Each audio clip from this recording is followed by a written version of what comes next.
Bienvenidos al podcast Escuela de Sueños Vallale Barona.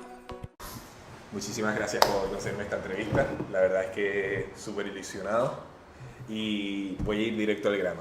O sea, quiero que me lleves, Juan Diego, al principio. ¿De dónde te surgió a ti la pasión por la montaña, la aventura? ¿Dónde empezó todo? Bueno, pues mi pasión por la montaña empieza concretamente aquí en Tenerife. Tengo la suerte de vivir en una isla que es picuda, ¿no? Tenemos mayor altitud a nivel España.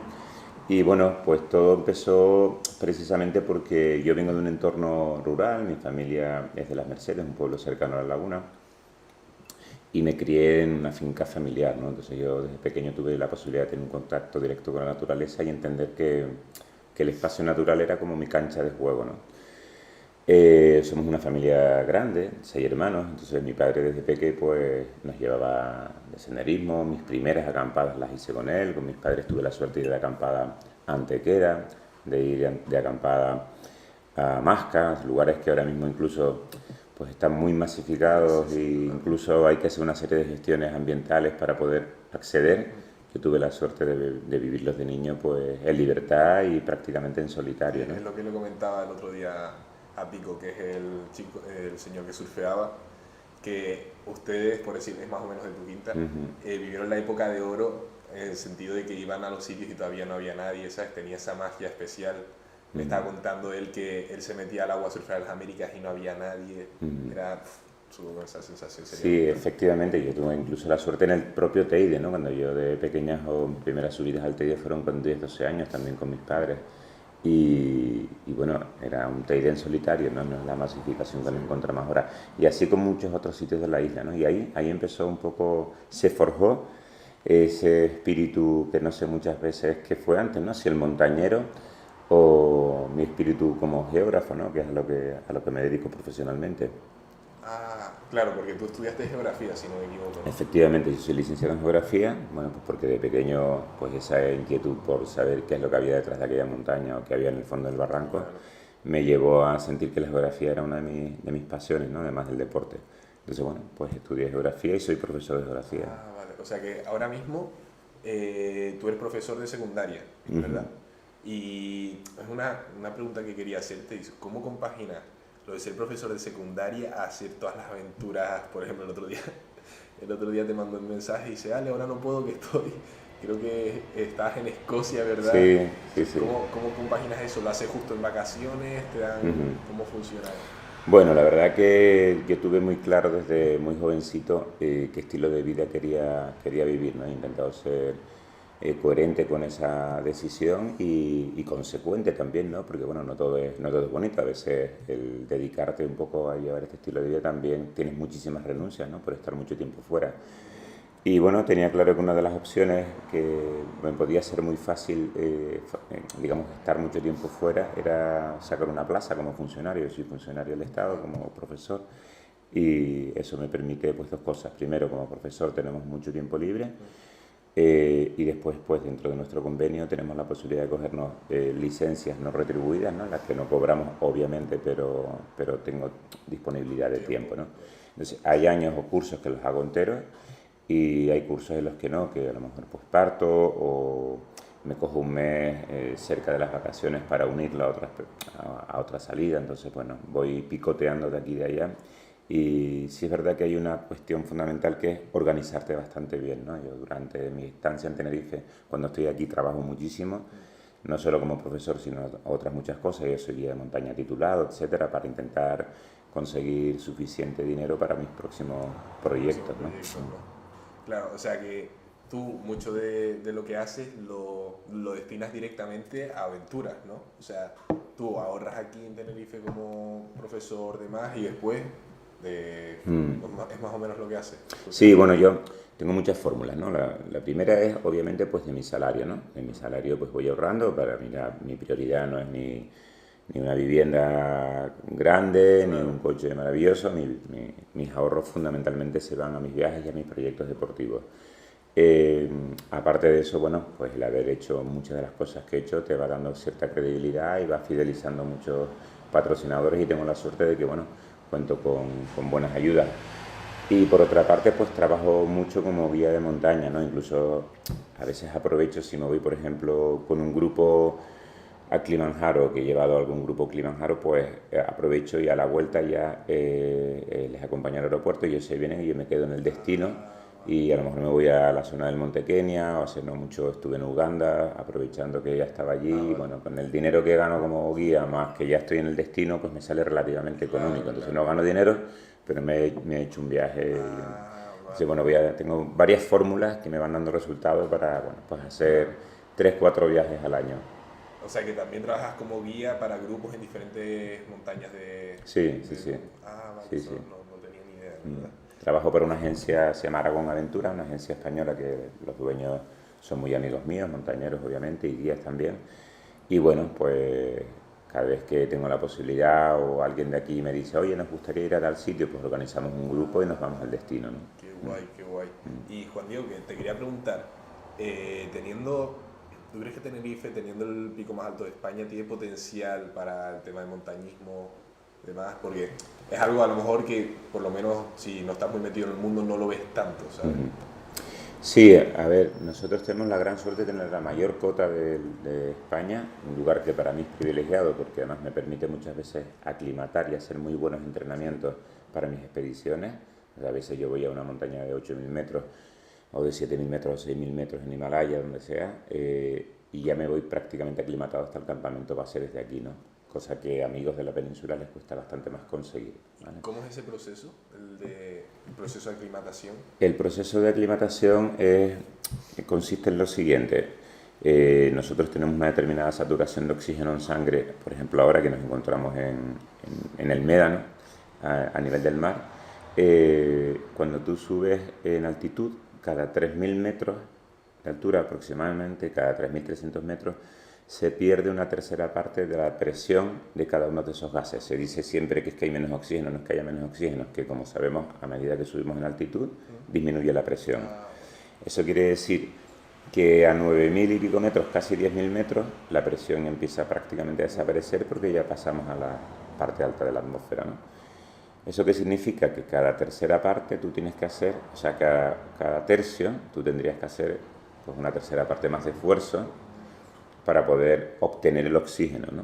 ¿Cómo lo solventamos? Con los glóbulos rojos, ¿no? O sea, el cuerpo, por suerte, es muy sabio y cuando subimos en altitud y él detecta la hipoxia, que es, uy, yo no estoy saturando muy bien, no tengo suficiente oxígeno en la sangre, detecta glóbulos rojos, que como sabes son los camionitos, eso que nos enseñaban los dibujos animados, que captan el oxígeno y te lo llevan a la sangre. Pero eso no pasa de manera inmediata, sino que tú tienes primero que exponerte a esa altitud. Por ejemplo, tú subes conmigo ahora hasta 5.000 metros, probablemente te empieza a doler un poquito la cabeza, empiezas a tener algunos síntomas de pues, yo qué sé, pérdida de apetito, etc. Una serie de síntomas que son del mal de altura. Y tendríamos ahí tu cuerpo ha detectado que estás en hipoxia, ¿vale? Se queda con ese dato, porque tiene la sintomatología, y entonces tú bajas en altitud, como 1.000 metros, y le das un reposo para que genere suficientes glóbulos rojos. Eso tarda aproximadamente 48 horas. 48 horas 48 en aclimatarte a esa altitud. Al día siguiente ya podrías subir a 5.000 metros y estás bien. Normalmente a partir de 4.500, 5.000 metros no vas a aclimatar más allá de 500 metros cada 2 o 3 días. ¿Sabes? Por eso es por lo que se tarda tanto Claro, en subir al Everest. efectivamente, por ejemplo, cuando fui al Everest estuve 53 días en el campamento base, porque tienes que ir subiendo, bajas para que el cuerpo repose, cuanto más bajes además más rápido reposes, más rápido aclimata, claro. Vuelves a subir otra vez, etcétera, ¿no? Qué locura, claro, yo creo que mucha gente tiene la idea de subir al Everest lo más rápido posible sin parar, pero en realidad no, ni más lejos de la realidad, ¿verdad? Eso lo puedes hacer si estás suficientemente aclimatado. Y entonces lo que nosotros llamamos estilo alpino, que es que vas desde la base de la montaña hasta la cumbre sin retornar en ningún momento, ¿no? Pero para eso tienes que tener una aclimatación previa, ¿no? Claro. O ser una montaña que no sea tan alta y estar tú muy fuerte. O sea, para una montaña que tengas que recorrer 4.000 metros desde el nivel, a partir de los 5.000 metros, es muy difícil hacer alpino. Un 6.000 sí se puede hacer. Y justo, Juan Diego, quería hacer hincapié en eso. Cuéntame el proyecto del Everest, ¿cómo surgió? Porque no sé si es verdad, pero busqué en Google si había más canarios que lo habían hecho y creo que eres el único, ¿no? Sí, de momento sigo siendo el único canario en haber subido el Everest. Fue en el 2004, o sea que han pasado muchos años ya. ni me atrevía de pequeño a soñar con la posibilidad de ir al Everest. Seguía muchas historias, por ejemplo, Reinhold Messner, que es la primera persona que sube al Everest sin oxígeno y en solitario, por una ruta además en parte original de él, que fue una gran proeza. Yo esa expedición recuerdo de niño leerla, ¿no? Y de hecho no solo él, sino muchos otros grandes expedicionarios y explotadores han sido mis referentes. Pero bueno, viniendo de donde vengo, que es Canarias, ¿no? Desde Tenerife, desde un lugar donde lo más habitual es hacer otro tipo de deportes y no el alpinismo, yo soñaba con hacer grandes ascensiones, con subir a grandes montañas. Desde muy jovencito, con 20 y poco, pues ya había ido al Mont Blanc, poco después me fui a los Andes, pero aún así el Everest me sonaba a palabras mayores, ¿no? Entonces yo empecé otra carrera deportiva, o sea, mi carrera deportiva en el Himalaya con 28, 29 años, fui a mi primer 8000, el 8000 más sencillo que hay, que se llama el Choyu, que tiene 8201 metros, es relativamente alto, pero es muy sencillo. No, sencillo entre comillas. Sencillo porque técnicamente no requiere gran destreza, tiene algún escaloncito de hielo, alguna cosita así un poquito complicada, pero no es una montaña, digamos, con grandes... digamos, muros a escalar, ¿no? Vale. Simplemente es un buen terreno de juego para saber si puedes ascender por encima de los 8000 metros sin oxígeno, que era mi intención, ¿no? Ese fue tu primer contacto con el Himalaya. Con el Himalaya, efectivamente. Entonces, bueno, fuimos a este 8000 y subí un 5 de octubre del 2002, subí al Choyu y me propuse un segundo 8000. Entonces, no había pasado un año, en junio del siguiente año ya estábamos en otro 8000, el Gasherbrum 2 en Pakistán, y logré también la cumbre de este 8035 metros, el Gasherbrum, y entonces ya sí que me planteé. En ese momento ya había conocido a gente profesional de este tema, mucha gente que estaba trabajando con Al filo de lo imposible, Edurne Pasaban, Juanito Yazábal, empecé a coger amistad con ellos y ellos me dijeron: oye, Diego, tal y como te vemos en la altura, tú te puedes plantear un Everest sin ningún tipo de problema. Entonces empecé a soñar, pero fíjate cómo es el tema, Ale, que yo ya había conseguido los 8000, tenía trayectoria en el mundo del deporte suficiente como para poder querer en un Everest. Sin embargo, cuando empecé a tocar las puertas de los posibles patrocinadores en Canarias, no conseguía patrocinador, porque no se lo creían que alguien de aquí pudiera conseguir un Everest. Decían, bueno, has tenido suerte en los 8000 y tal, pero el Everest y tal. Estamos hablando del año 2004, que las cosas han cambiado. Y yo tuve que hacer la siguiente jugada, tuve que contratar, o sea, comprar un producto financiero, un préstamo, para poder comprar el permiso. Sí, me gasté 18.000 euros en mi bolsillo. O sea, me estás diciendo que el primer y único canario que subió al Everest no estaba financiado. No. Originalmente no, después logramos financiar y sufragar todos los gastos, ¿no?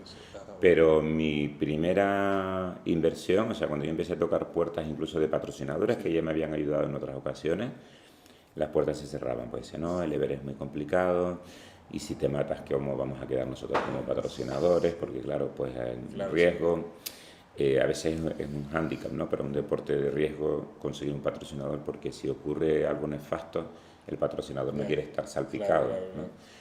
Entonces yo tuve que decidirme, o sea, este tipo de cosas que son así en la vida, que tienes que tenerlo claro tú y ya verás. Me fui a un banco, pedí 18.000 euros, compré el permiso en Nepal, hice todas las gestiones. Porque el permiso, ¿cuánto sale más o menos?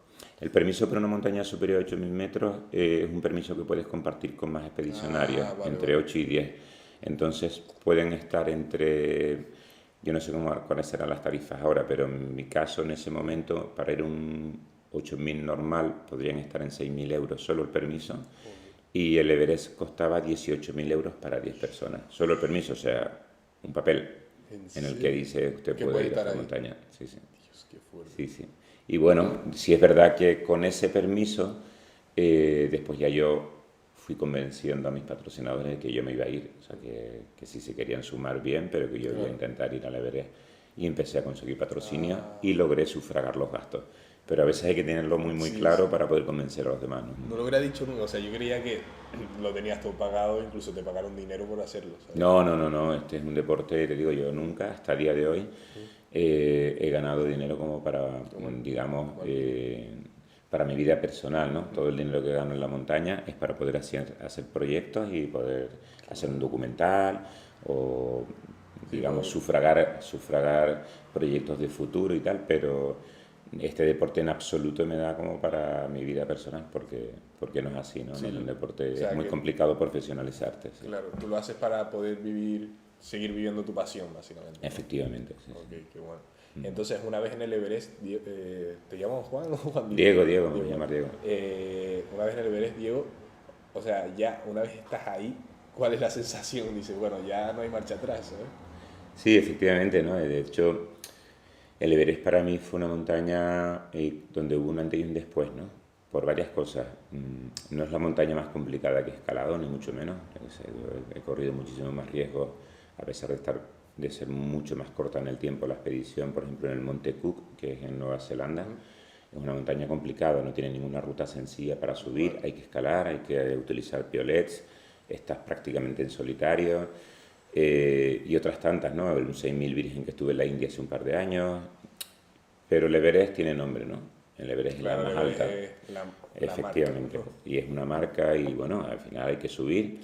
Te puedo decir que cuando estuvimos nosotros era mucho más complicado subir que lo que está haciendo ahora, que hay mucha actividad comercial en la montaña y hay muchísima gente. Es que no sé cómo Sí, todo. ahora se instalan muchísimas cuerdas fijas para poder subir a los clientes los días de montaña, entonces realmente no es una montaña que tú vivas la aventura, ¿no? Claro. Es muy apasionante porque estás en el Everest, pero estás siendo un poco una feria, ¿no? De aventura más que otra cosa, sí, sí. Y en este sentido, bueno, para mí el Everest en ese momento fue apasionante por muchas cosas. Primero porque era muy joven y era todo nuevo para mí. Claro. Porque fui con plena autonomía, o sea, no fue una expedición guiada ni nada, sino fueron dos amigos, un compañero de Gran Canaria, Javi Cruz, y yo, que habíamos estado ya en un 8000 juntos, y, y organizado todo por nosotros, ¿no? Entonces Sí, eso le da muchísimo más aventura, es muchísimo más divertido y muchísimo más enriquecedor también. Tuve la suerte de tener muy buenos apoyos y de vivir momentos apasionantes. Tú imagínate, mi padre, que había sido la persona que me había acompañado a mí durante mi infancia, me había animado, me había enseñado el mundo de la aventura y de la montaña, del senderismo, estar a 8.848 metros, sacar tu teléfono satélite y llamarle, ¿no? Y eso, hay señal ahí.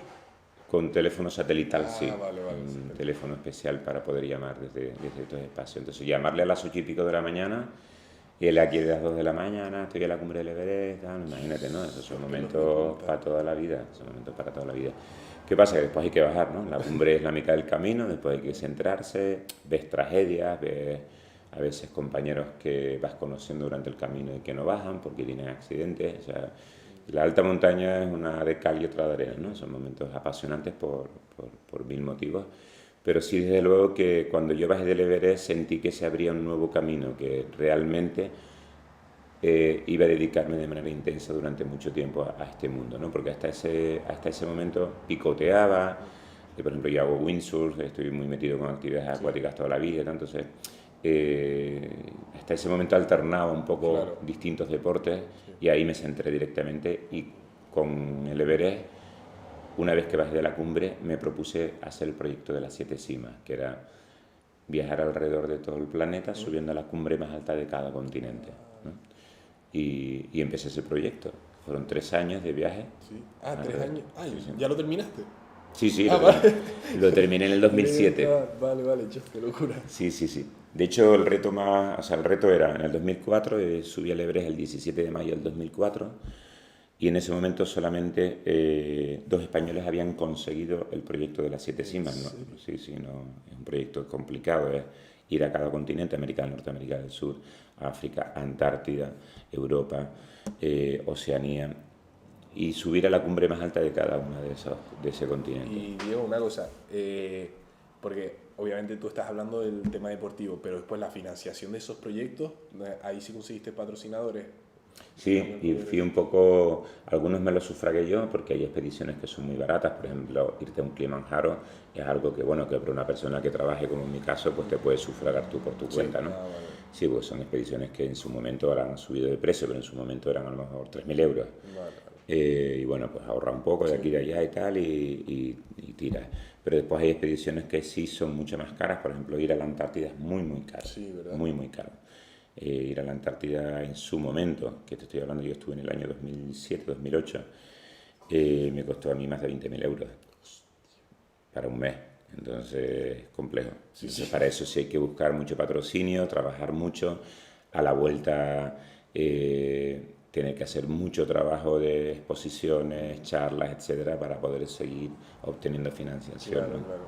Dios, qué fuerte, claro. Es que un proyecto de ese calibre, yo, o sea, yo muchas veces cuando hablo con la gente, me gusta saber cómo lo ha conseguido, porque obviamente cuando hablas con ellos te dicen, vale, pues mira, fui hasta aquí, pero claro, del proceso de ahí hasta ahí es todo, en plan, hay que hacer muchísimas cosas, ¿no? Sí, sí, sí. Y, Sí, normalmente la gente ve la foto y de tal, claro. pero cuesta muchísimo. Yo ahora mismo tengo en marcha una expedición que nos vamos en torno al 20 de septiembre, me voy a cerca de la Antártida también, a un sitio que se llama las Georgias del Sur, a revivir un poco la historia de George Shackleton, que fue un señor que en 1914 fue allí y se quedó atrapado con un barco en el invierno, digamos, austral, y sobrevive toda su tripulación, 27 personas, viviendo todo un invierno en estas condiciones. Y bueno, él se salva gracias a que logra llegar a una isla, que es esta isla que vamos a visitar, porque había un puerto ballenero, en ese momento se comercializaba con el aceite de ballena. Y bueno, es toda una historia bueno, que voy a estar ahora un mes y pico, primero en un barco velero, cruzamos esta isla, hacemos una travesía, pero yo llevo trabajando en este proyecto desde mayo. Que la gente después lo que ve es, claro. Se sube al avión y se va a vivir la aventura. Pero ya. hoy cuando llegaste a casa y me viste trabajando en el ordenador, es porque estoy trabajando en este proyecto, redactando memorias, convenciendo a un patrocinador, comprando material que necesito, hablando con el del barco que está en Argentina, haciendo transferencias, o sea... Sí, que no se ve todo lo que conlleva, sí. todo lo que hay detrás, claro. Sí, hay un proyecto. La logística esa mucha gente no la ve. Sí. Juan Diego, pues, otra cosa que vi una charla tuya de TEDx, creo que era TEDx en La Laguna, no estoy muy seguro, y me gustó un montón porque explicabas, a mí siempre me ha costado explicarle a la gente, en plan, por qué me gusta tanto moverme o hacer deporte en la naturaleza, pero tú ahí lo defines bastante bien, en plan, lo que es la aventura y lo que te hace sentir, en plan, ¿podrías volver a repetirlo o sea, explicarlo un poquito aquí en esta entrevista? Sí, bueno, para mí el mundo de la aventura en la naturaleza, para empezar, y siempre lo vivo así, ¿no? Es un sentimiento, ¿no? Es el lugar donde más auténtico me encuentro, ¿no? Es mi hábitat natural. Yo creo mucho en el contacto antropológico con los lugares, ¿no? Y ahí te lo digo como profesor también. Entonces, yo no soy un hombre de ciudad, yo soy un hombre de naturaleza, porque me crié en la naturaleza, porque vengo de familia del mundo rural y como te comentaba antes, pues que aprendí a jugar en la naturaleza, ¿no? y que los deportes en ella pues me hacían feliz, ¿no? Entonces, para mí el estar en una montaña es estar muchas veces en mi casa, ¿no? Aunque suene un poco atópicazo, pero no es un tópico porque es donde más a gusto me encuentro. De hecho, me suele ocurrir que cuando más a gusto estoy en casa es cuando vengo de un gran viaje, ¿no? Entonces estoy una temporada en casa en que disfruto del confort, de la comodidad, pero a poco que pasen un par de semanitas ya estoy dándole vueltas otra vez a cuál es, ¿no? Qué es lo próximo que quiero hacer y tal. Entonces necesito ambas cosas, ¿no? Y sí, para mí la naturaleza es el catalizador, digamos, de mi mejor ser, ¿no? Mi mejor versión siempre la tengo cuando estoy en contacto con la naturaleza, acompañado de amigos, porque por suerte, lo digo por suerte porque creo que es una fortuna. Soy un ser muy social y me apetece compartir, ¿no? No soy el perfil de deportista en solitario, que a veces también pasa en el deporte de la montaña. Y ahí doy mi mejor versión, ¿no? Porque estoy alegre, estoy contento, estoy afable, estoy solidario, estoy con camaradería, que hace falta mucho para la montaña, ¿no? Total. Es lo que digo yo, que realmente la gente que conozco que se mueve por la naturaleza, más deporte con la naturaleza, los veo como más conectados. Yo a lo mejor estoy hablando contigo y te veo como muy conectado, como muy conectado contigo mismo. A lo mejor hablo con alguien que no hace ese deporte, no tiene esa relación con la naturaleza y no es lo mismo, ¿sabes? Mira, yo esto lo explico rápidamente. De hecho, yo creo que a veces utilizamos mal el concepto de conexión-desconexión. Fíjate hasta qué punto lo tenemos interiorizado. Es habitual que tú con un compañero de trabajo llegue un viernes y te dice, oye, menos mal, viernes, a desconectar. Entonces yo le digo, no, al revés, desconectado estoy aquí, yo voy a conectar. Sí, claro. ¿No? Y te digo por qué. ¿Por qué conecto? ¿No? Para mí la desconexión es cuando estoy en la rutina del día a día, acelerado, con mi cabeza 40.000 cosas y estoy desconectado de mí y desconectado realmente de lo que realmente me hace feliz. ¿Por qué conecto? Por una cuestión básica. Cuando tú realizas los deportes que hago yo, escalar, alpinismo, windsurf, bicicleta, tú requieres una atención plena, porque son deportes que tienen cierto riesgo. Claro. Y bueno, tú estar distraído o estar escalando, por ponerte un ejemplo concreto, no puedes estar hablando con el colega de cualquier cosa o pensando en tu cabeza. Tú tienes que estar centrado en hacer las cosas que tienes que hacer. Y eso conecta contigo. Es una meditación, ¿no? La gente que hace meditación y hace yoga esto lo entiende perfectamente. Entonces los deportes que entrañan cierto riesgo, que son deportes activos, requieren una atención plena, un aquí y ahora que se llama en el mundo de la meditación, ¿no? Y eso, si lo haces durante mucho tiempo, tiene un beneficio y te da un ensayo o un entrenamiento fácil para que seas una persona que normalmente vive bastante con los pies en la tierra. Hay ¿no? una ciencia detrás, claro. Claro. Es que por eso es cuando yo entro al agua y estoy un poco disperso, un poco ausente a surfear, me espabilo rápido porque si estoy medio ausente me caigo una ola encima, Claro. me caigo a la tabla. Efectivamente. Y como no esté conectado, después salgo y la sensación es brutal, me siento como... Y emocionalmente siempre vas a salir mucho más reconfortado que antes de haber entrado a este tipo de actividades, ¿no? Y hay un nexo común en todas estas actividades, que es eso, ¿no? Que requieren atención, estar por la ejecución táctica y técnica de cada uno de esos deportes, entonces tú vas a estar centrado y eso te lleva a un estado de meditación que es placentero, ¿no? Claro. Sí, por eso muchas veces dice, oye, la gente que hace este deporte se le ve como muy centrada. No es casualidad, es entrenamiento. Sí, total. Sí. Es más, cuando siento que hablo mejor o incluso haciendo estas entrevistas, intento surfear, hoy no, porque fue en plan, me desperté a las 8, pero intento surfear antes o hacer algún tipo de deporte antes y llego más relajado, más conectado, conecto mejor con la persona. Sí, sin duda. Y un montón de veces estoy hablando con amigos que a lo mejor no hacen deporte y siempre lo intento transmitir y yo, tío, inténtalo, prueba esto, o no sé qué, ¿sabes? Como para que lo sientan también, es como una sensación que quiero que sientan. Sí, de hecho es un poco lo que pasa en el mundo de la montaña, ¿no? Yo siempre digo que la intensidad de las experiencias que yo tengo cuando me voy a una de mis expediciones, en un mes a veces yo vivo cosas que no soy capaz de vivir aquí durante un año, ¿no? Porque la vida está todo mucho más controlado, vivimos en la falsa ilusión de aquí está todo controlado y vivimos en un mundo confortable, entonces eso a veces también te asiente puntillas sobre todo, ¿no? Sí.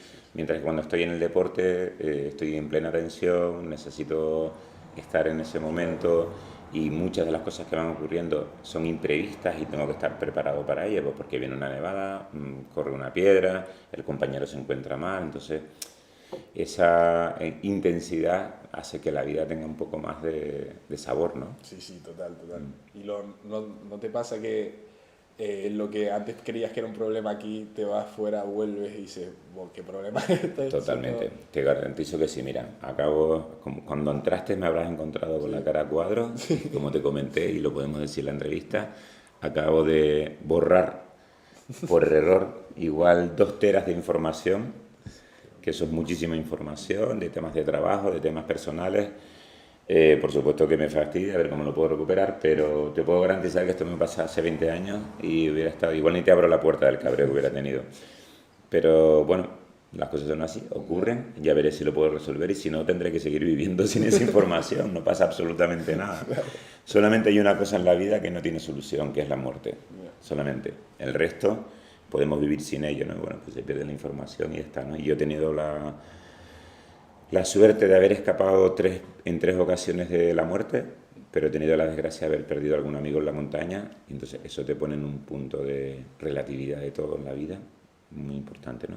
Ante los problemas, es decir, oye, Claro. solamente hay un gran problema en la vida, lo demás todo se puede solventar o hay que darle un poco de perspectiva, ¿no? ¿Y cómo fue eso, Juan Diego? En plan, cuando cuando se muere alguien cercano a ti, o sea, nunca me ha pasado, y cómo es la sensación esa, o sea, cómo reaccionas tú a eso, algo tan... Bueno, es muy potente, obviamente, ¿no? No hace falta que lo diga, pero sí es verdad que cuando te dedicas a este mundo en el que me muevo yo, que es el mundo del deporte de riesgo y la montaña, y cuando conoces muy bien a los compañeros, nosotros, además de que de manera explícita hablamos de este tema, también hay un pacto o un código ético de caballeros de qué es lo que puede ocurrir, ¿no? O sea, muchas veces el neófito, el que no tiene experiencia en este tipo de actividades, piensa que nosotros somos gente que no amamos la vida, todo lo contrario, gente que estamos locos o tenemos muy poca cordura y que somos un poco kamikazes, y todo lo contrario, ¿no? Realmente lo que nos gusta es jugar no con la vida, sino con gestionar el riesgo que queremos tener en cada una de estas actividades para no llegar a tener un accidente. Pero sin embargo, el mundo de la aventura, por definición, es el mundo de la incertidumbre y a veces pueden ocurrir cosas, ¿no? Entonces, bueno, yo he tenido amigos que han fallecido en expediciones, algunos al lado mío y otros durante mi expedición, y he tenido que ir a socorrerles y encontrarte después en una situación ya irreversible. Y es muy duro porque, bueno, pues es una despedida inesperada, porque muchas veces incluso eres tú el que vas a tener que comunicar a sus familiares qué es lo que ha ocurrido. Obviamente porque pierdes a un amigo al que quieres mucho y al que estás viviendo una vida pues muy divertida. Te tranquiliza siempre que, como hemos hablado de este tema, pues siempre hay un código de varias cosas, ¿no? Un código ético de, oye, sabemos y somos conscientes de lo que estamos viviendo y que puede que no volvamos, todos somos conscientes de ello, y otras cosas como, por ejemplo, entender que no hay ningún fallecido que valga la pena poner la vida en riesgo por él, ¿no? Es decir, si yo tengo, como he tenido amigos que han quedado a 7.500, 8.000 metros en situaciones delicadas, donde para mí sacarle de allí, una vez fallecido, supone que yo tengo un riesgo, todos tenemos muy claro que lo mejor es que me quede allí. ¿En serio? Yo sé, es una decisión complicada, ¿verdad? Es una decisión complicada. Entonces, bueno, como deportistas y personas que somos, hacemos lo posible y a veces casi lo imposible por intentar sacar a una persona que todavía esté en vida. Y bueno, yo me he visto en situaciones de rescate, de sacar a alguien, por ejemplo en el Nanga Parbat, un 8000 en Pakistán, con un accidente que tuvimos a 7.500 metros, que nos cayó parte de la pared encima, fractura de pala ilíaca de una compañera, una historia bastante potente. Y logramos sacar a esta chica de allí después de 2 días de rescate, de montar cuerdas, etc. Y bueno, ahí sí que te la juegas, porque bueno, ahí está la vida de una persona. Claro. ¿No? Pero también me ha tocado despedir a alguien que se ha sentado y ha dicho, aquí me quedo, intentar luchar, sacar hacia abajo a la persona, no puede, darle un infarto, quedarse y decir, pues aquí te tienes que quedar porque yo no puedo cargar con un cadáver montaña abajo para celebrar un sepelio, porque no tiene sentido que me ponga en riesgo yo por eso, ¿no? Claro. Entonces ese código existe entre nosotros. Es duro, Ale, cuando lo escuchas quizás con la frialdad que te lo estoy contando yo, pero es algo que nosotros estamos muy familiarizados, ¿no? Sí, porque relativamente habitual, en plan que sea... Efectivamente. Los pelos de punta, es una cara que uno acaba de imaginar, qué fuerte. Y, qué fuerte. Bueno, Juan Diego, estos son después son 2 preguntas que siempre hago al final de todas las entrevistas, que creo que resumen bastante bien todo. Y una es, ¿cómo te ves de aquí a 5 años? Si sigues haciendo lo mismo, nuevos proyectos que... Sí, bueno, yo he estado 2 o 3 veces a punto de tirar la toalla en mi carrera deportiva, o de colgar las botas, ¿no? Desde el punto de vista profesional, ¿no? Porque para mí es complejo, como te decía antes, este mundo, porque cada vez aspiro a proyectos más ambiciosos desde el punto de vista financiero a veces, porque son cosas complejas de organizar, pero no soy profesional del tema, ¿no? Entonces lo que cada vez me cansa más es buscar financiación, buscar patrocinio, ¿no? Porque siempre hay una justificación. Ahora tenemos Ucrania, pero hace no sé cuánto era la crisis del 2008 y antes anterior la inmobiliaria, y antes siempre hay una excusa para cuando alguien no quiere ayudarte. Entonces yo pongo muchas veces en riesgo un poco mi salud financiera, por mi deporte. Y bueno, es un riesgo que corro yo, que nadie tiene que asumir, por supuesto, pero sí que tiene un desgaste personal a veces. ¿Qué ocurre? Que lo que estoy haciendo es alargar un poquito más los proyectos grandes, ¿no? Por ejemplo, el último gran proyecto que hice fue en el 2017 y conseguí algo de financiación y algo que puse yo, y ahora de nuevo me vuelvo a ir, si es verdad que el COVID nos paró mucho, a un proyecto grande en el que he conseguido algo de financiación, pero también tengo que poner algo yo, ¿no? Y en medio voy haciendo cosas pequeñitas, ¿no? Me voy divirtiendo con otras cosas pequeñitas, como puede ser lo de Escocia en la bicicleta, o en Noruega, que estuve en mayo con el Pagraf, que es un dispositivo ahí, una balsa inflable que estoy ahora utilizando mucho para aventuras, está muy guapo. Sí, está súper divertido porque tiene la posibilidad de usarlo como trineo, pero al mismo tiempo como embarcación para poder cruzar fiordos, etcétera. Y son proyectitos cortos, pero que me puedo sufragar yo sin ningún tipo de problema, como unas vacaciones. Entonces, ¿cómo me veo dentro de 5 años? Me veo igual. Si la salud me lo permite, esperemos que las lesiones me permitan, creo que voy a seguir haciendo grandes proyectos y alternando cosas pequeñitas, pero no entiendo este mundo sin... Porque es lo que te digo, yo no solo soy deportista, soy geógrafo, o sea, tengo mi curiosidad por conocer y por viajar sigue intacta con respecto a lo que yo sentí, a lo mejor con la edad que tenías tú, ¿no? Y yo me sigo poniendo nervioso cuando hago el petate para subirme a un avión, ¿sabes? Y la noche anterior estoy diciendo, wow, me voy de viaje. Por eso ya es decir, multitudes, sí, he estado en más de 50 grandes montañas, he recorrido todos los planetas, he hecho todo el planeta, todos los continentes, pero sigo con esa ilusión, entonces... Mientras la salud me vaya dejando, pues seguiré haciendo retos. Los retos probablemente, acabo de cumplir 50 años, pues tendrán que ir bajando a lo mejor de nivel. Espero que no mucho, pero hay muchas cosas que me siguen ilusionando hacer. Hay multitud de rincones en este planeta fantásticos donde buscar una aventura o donde simplemente conocer. Siempre queda no perder esa ilusión, ¿no? Efectivamente.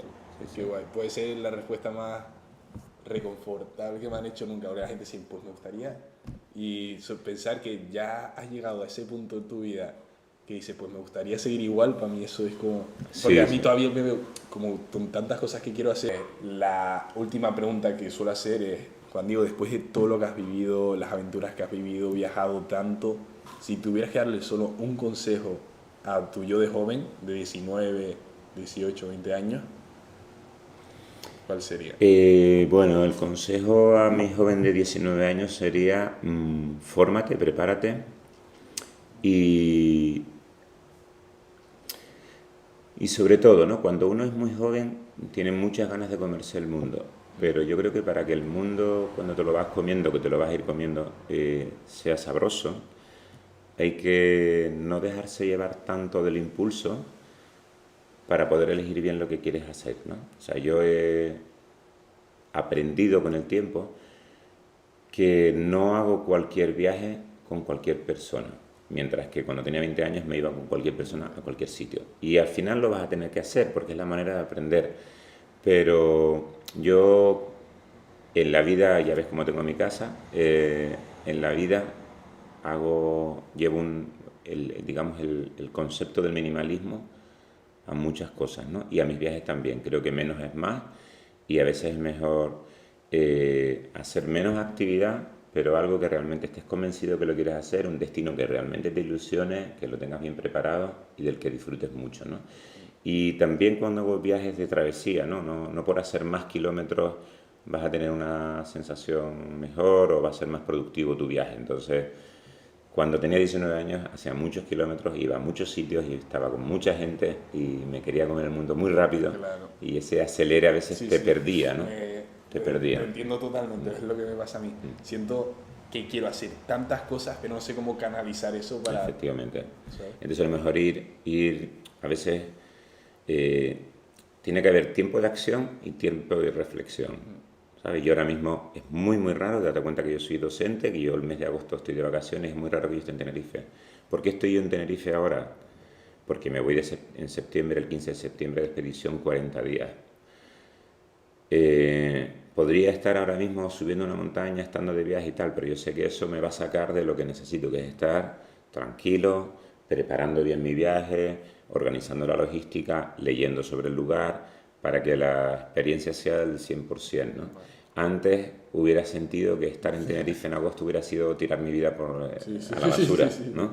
Entonces quizás ese es el consejo que le diría al chico de 19 años, tranquilo, haz las cosas bien, en vez de no hacer más, es hacerlo mejor. Claro. Sí, es verdad que alguna vez me ha pasado. Dice, vale, pues me quiero ir a surfear aquí, pero antes no sé si este mes voy a poder ahorrar para irme a Indonesia, y al final llego al segundo viaje destrozado, Claro. como sin... Es verdad. Sí, porque pierdes la ilusión, date cuenta, yo este año ha sido un año excepcional, no todos los años son así, hay años que son como este y otros no, pero hoy, este año ha sido excepcional. Estamos en el mes 8º y yo he hecho 8 viajes. O sea, Entonces, un viaje por mes. Un viaje por mes. Qué locura. Para mí no es lo sano ni es lo correcto. La mitad de estos viajes han sido por temas laborales. Entonces, como te digo, no por viajar mucho ni viajar más, la experiencia es más satisfactoria. Entonces intento hacer cada vez pues cosas muy concretas, pero de mucha calidad. Okay. Muy buen consejo, la verdad. Y retomando a la pregunta anterior, ¿cómo te veías? O sea, ¿cómo te ves de aquí a 5 años? Sí, bueno, pues de aquí a 5 años, te digo, me veo pues prácticamente igual a como estoy ahora. Primero, porque la vida que llevo es una vida que me gusta, es una vida elegida conscientemente, que he ido montando durante los últimos 20 y tantos años. Y es satisfactoria, ¿no? Que es alternar mi vida en Tenerife, en la que soy muy feliz, tengo un buen círculo de amigos, de familia. Sí, sí. Siempre me ha surgido la duda, o sea, tú que eres tan viajero, has hecho tantas aventuras, como campo base, ¿siempre elegirías Tenerife? Sí, sin duda. Sí. O sea, creo que vivimos en un sitio afortunado y creo que vivimos, para mí, Tenerife, creo que entenderás la metáfora, es como un portaaviones en el que entro y salgo, ¿sabes? Como un barco que está a mitad del Atlántico en el que yo entro y salgo, ¿no? Y es un poco así, ¿no? Entonces, para mí Tenerife es mi campo base, mi mejor campo base, entre otros motivos, porque es que yo soy una persona sensible y afectuosa, y yo quiero estar rodeado de mi gente, ¿no? Entonces parte de mi familia vive aquí, una de mis hermanas vive en Madrid, y yo quiero estar con mi gente, ¿no? Con mi familia, con mis grandes colegas de toda la vida, con los que sigo manteniendo grandes vínculos. Y creo que es un sitio maravilloso para viajar alrededor del mundo, ¿no? Siempre y cuando tengas tiempo y te busques la vida para tener la pasta suficiente para poderlo hacer, ¿no? Que eso es. Pero sí creo que es un sitio maravilloso, ¿no? Porque a mí el invierno me encanta hacer deporte y Tenerife es un sitio maravilloso para hacer todo lo que me gusta hacer, ¿no? Y te digo, dentro de 5 años me veo haciendo exactamente lo mismo. Me veo alternando mi profesión de docente, de profesor, con proyectos deportivos, si no tan altos, pues un poquito más bajos, depende de mi condición física, que acabo de cumplir 50 y veremos un poco la próxima década, que es lo que intento cuidarme. Sigo haciendo deporte a diario, muy fanático todavía, vamos a ver si los huesos me siguen manteniendo la forma, pero sí, o sea, de hecho yo me preguntas dentro de 10 y te voy a decir que haciendo lo mismo, y te digo que me gustaría, como dicen las películas del oeste, morir con las botas puestas. O sea, yo no entiendo otra manera de vivir que haciendo proyectos deportivos y de viaje con los amigos y disfrutando de esta maravillosa isla que es Tenerife.